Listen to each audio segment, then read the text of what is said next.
Et bonjour à tous et bienvenue sur la chaîne Tony RC. On se retrouve en plein mois d'été et il pleut. Bah oui, Voilà. c'est le Nord. Alors, je suis avec Charles.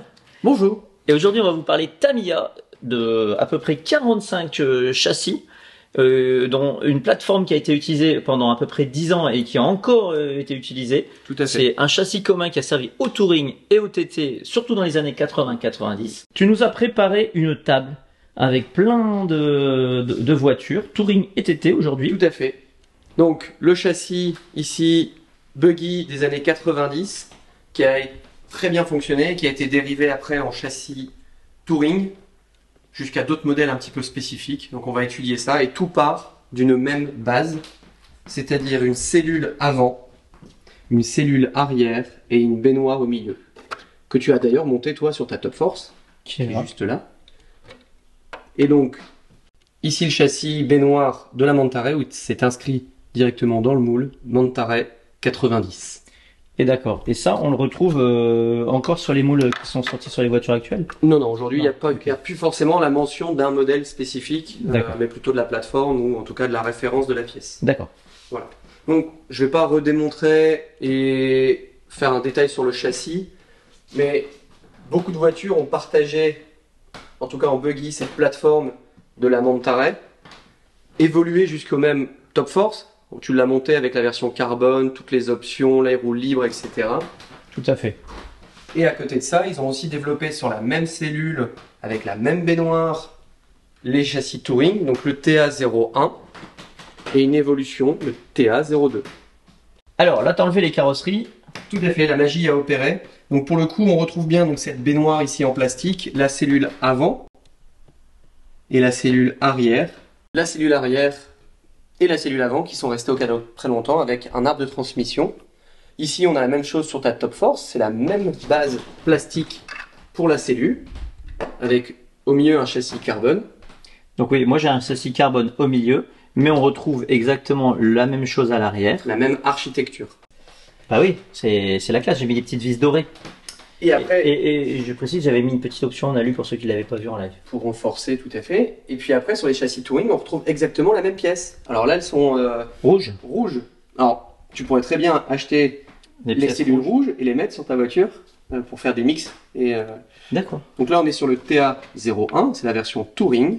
Et là, sur le TA02, on verra un petit peu ce qui a été fait et les différences entre ces deux châssis. Mais on D'accord. garde toujours les mêmes cellules. Ok, toujours. Voilà. Moi, j'aime bien sur les boîtes Tamiya, c'est ce petit schéma-là. Très technique On retrouve quasiment systématiquement. sur toutes les voitures emblématiques en box art. Ouais.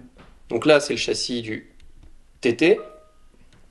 Et ici, on est sur le châssis touring avec les cellules rouges.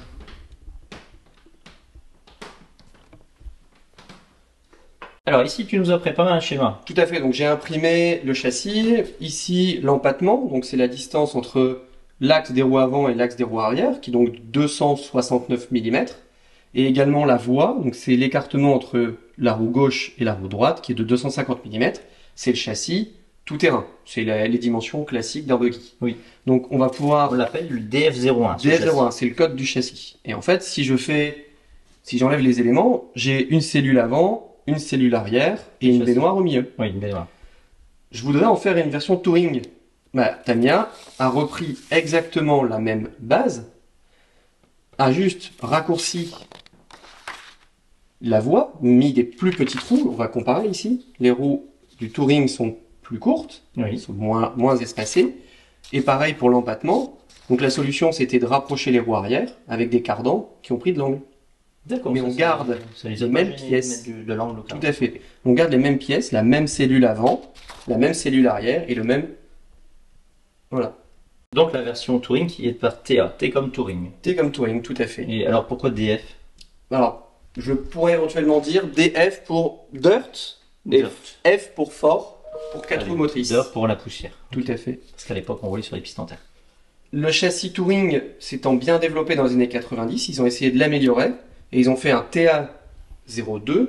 Le problème, c'était d'avoir gardé une grande baignoire de buggy et d'avoir des roues qui reviennent vers l'avant. Donc en fait, ils ont fait l'inverse. Ils ont rapetissé la baignoire, ils ont gardé la cellule avant, gardé la cellule arrière. On a un cardan un peu plus petit et on a des roue, maintenant avec des cardans plus vers l'arrière, ce qui permet de recentrer les masses, et notamment le moteur qui se situe ici.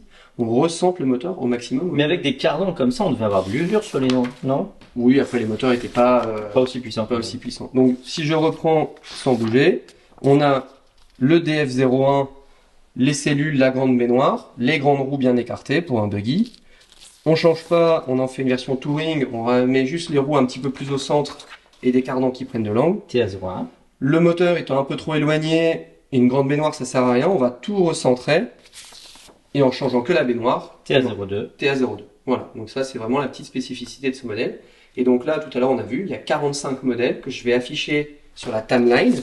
Donc j'ai fait comme l'année dernière pour les Monsters, j'ai fait une grande frise du temps qui part des années 90 jusqu'aux années 2020. Allez, donc on va commencer avec le premier modèle, le Monterey, fin 90. Je vais mettre sur la partie haute tous les buggy et sur la partie basse tous les touring. Le Top Force, qui est... Alors, Monterey que tu as ici, bien sûr. Tout à fait. Après, ils ont sorti très rapidement la Toyota Celica, c'est la première sur le TA01. Elle est ressortie récemment, il y a une re-release de ce modèle, mais sur un nouveau châssis, donc avec la nouvelle carrosserie. On a eu une Nissan Skyline. Après, on arrive justement au Top Force, le vert, avec le numéro 100, c'est le 100e modèle de Tamiya, le Top Force. Alors, ce n'est pas le même modèle qu'ici, puisque ça c'est un Evo, il y a des différences. Tout à fait. Et pour le coup, l'Evo va arriver juste après, même pas un an après. On a Top Force Evo, qui était donc full option, 92. tout à fait, avec du carbone, avec des vis en titane, avec une roue libre à l'avant. Elle était vraiment bien orientée vers la compétition. Donc la voiture est ici, mais bien entendu, on garde les cellules plastiques. Tout à fait. Et les différentiels exactement. La plateforme était commune, voilà. Et ils ont fait améliorer le châssis. Qui permettait d'économiser les coûts. Tout à fait, les coûts de moule qui étaient très chers à l'époque. Toujours en 1992, la Mercedes-Benz 190 E. Donc c'est celle que j'ai montrée tout à l'heure là-bas. Après ici, la Schnitzer M3, la Lancia Delta, c'est que des modèles aujourd'hui emblématiques qui ont été plus ou moins réédités. Après on arrive fin 90. Alors je vois que tu l'as mis en touring, mais on pourrait dire aujourd'hui que c'est du rallye ou presque du rallye. Elle n'a pas de débattement? Non, elle n'a pas beaucoup de débattement, ça reste les châssis touring comme tu l'as vu tout à l'heure. Ici le Terra Conqueror, qui est également une version... Je me souviens pas de ça. D'accord. Elle est moins connue, elle a moins bien marché. Et après donc on va arriver en 93. On arrive avec ici la Ford Escort, Cosworth, la Cosworth, la Toyota Celica qui a une version un petit peu différente, GT4, une Nissan Skyline pour les Japonais, une version Michelin et c'est déjà pas mal. Après donc 93, pas de version buggy. Après on arrive en fin 93, on arrive avec le TA02, donc ils ont fait enfin évoluer le châssis vers recentrer les masses pour une meilleure performance, et ça a commencé avec l'Alpha. Et on va se retrouver qu'avec des châssis TA02 et on n'aura plus forcément de châssis TA01. Normal. Donc on continue la casserole Celica TA02, là c'est que vraiment elle était belle celle-là. Ouais, celle-là, moi j'aime beaucoup, c'est celle même d'après aussi que j'aime bien. Après on arrive en 94 avec la Calisonic, on arrive aussi en 94 avec un mix buggy, un mix, ça reste quand même les cellules rouges, ça reste un TA02, mais avec des grosses roues. D'accord. Voilà. En mai 94 avec le numéro 137, la Toyota Supra en juillet. Donc il y a plein de modèles, hein. Faut quand même voir le nombre de modèles qui sont sortis par Tamiya dans ces années-là. La Mercedes AMG, celle que j'ai ici et que j'ai montré aussi également. Donc là on est de juillet 94. Elle ressemble à celle que j'ai dans ma cave. C'est la version avant. La Nissan Skyline, on continue. Là, on arrive sur une version un petit peu différente, fin 94, avec une carrosserie du groupe C, donc très large, comme ta voiture, ta Mercedes C11. Sauf que là, ils ont fait une version wide, donc ils ont élargi le train arrière de la voiture en mettant des roues plus larges. C'est la seule petite différence. On retrouve encore un Truggy. Un Chevy. Un Chevy. Petite dédicace pour Alain qui doit faire cette carrosserie prochainement, c'est un de ses projets. Alain ACRC Genève. La Mercedes Zaxpeed, c'est la même que celle qu'on a montrée mais avec une déco jaune. Après on arrive début 95 avec l'Opel Calibra qui a été réédité aussi récemment avec le même châssis aussi. On arrive au mois de juin 95 avec le Hummer qui est un TA01, donc ça reste quand même un châssis touring adapté avec des grosses roues pour en faire une version buggy qu'on a ici. Donc là, c'est pareil. Alors, oui, excuse-moi. Pas de souci. Il est en cours de préparation, celui-là. Et si j'enlève, on retrouve à nouveau. Alors là, lui, c'est un petit mix. Il a des cardans allongés dans l'autre sens pour un empattement encore plus long. Effectivement, ils sont allongés dans l'autre sens. Dans l'autre sens. Ça les gêne pas d'incliner les cardans. Non, il retourne les... Alors, côté des battements, voilà, on n'est pas sur les voitures modernes, on est d'accord. Du tout. Pardon. Mais là-dessus, ça doit être rigolo à rouler peut-être au rallye. Donc ça, c'est le Hummer, donc qui date de 95. Il est beau. Au même moment, on a toujours aussi, ici, je sais pas si tu vois, nickel, la version Loctite de la Nissan. Ici, on a une version... Elle doit coller, celle-là. Ouais, elle colle au parquet. Au mois de juillet, une version racing du châssis, donc avec des options type la roue libre avant, etc., pour avoir vraiment des châssis plus performants en touring, mais que sur le TA02. Il n'y a pas eu de version racing. Là, il n'y a pas de carrosserie. Non. C'est une boîte qui est sortie comme ça. Tout à fait. Un châssis option. Châssis option avec que des options. Et puis, bah, pour le coup, on va profiter pour refaire une version buggy. Une version trash. Hein. Dirt Trasher, tout à fait. Donc, c'est une Monterey avec une carrosserie différente. Hein. D'accord. Là-dessus, ils se sont pas trop foulés. Oui. Tu osais pas le dire, mais tu l'as dit. On revient ici avec pareil que Chevy, le Ford F-150. La Toyota Celica, toujours à fin 95. Ici, on retrouve une deuxième version avec une voie large, donc TA02W, wide. D'accord. 96, la Ford Mustang American. Janvier 96, encore une version wide avec une Castrol, beaucoup jouée sur le Gran Turismo avec cette voiture-là. 96, hop, la BMW 318, la E36. On peut, de par tout ce que tu montres, on peut constater que Tamiya aime sortir des carrosseries réalistes. C'est incroyable le nombre de carrosseries qu'ils ont sorti. Là, on est en 96, on est 10 ans après le premier châssis. Ouais. Il y a déjà énormément de châssis et de carrosseries différentes. Là, on arrive sur une version un petit peu spécifique, le TA02S, donc short. Donc ça, c'est pareil, c'est un TA02 où ils ont encore raccourci l'empattement. Donc ils ont inversé à nouveau les triangles pour remettre encore les cardans vers l'avant et avoir un empattement court pour correspondre aux carrosseries des Porsche. 0696, on garde la carrosserie de la Ford Escort et on la refait en version Repsol en 96, parce que je crois qu'elle était victorieuse dans ces années-là.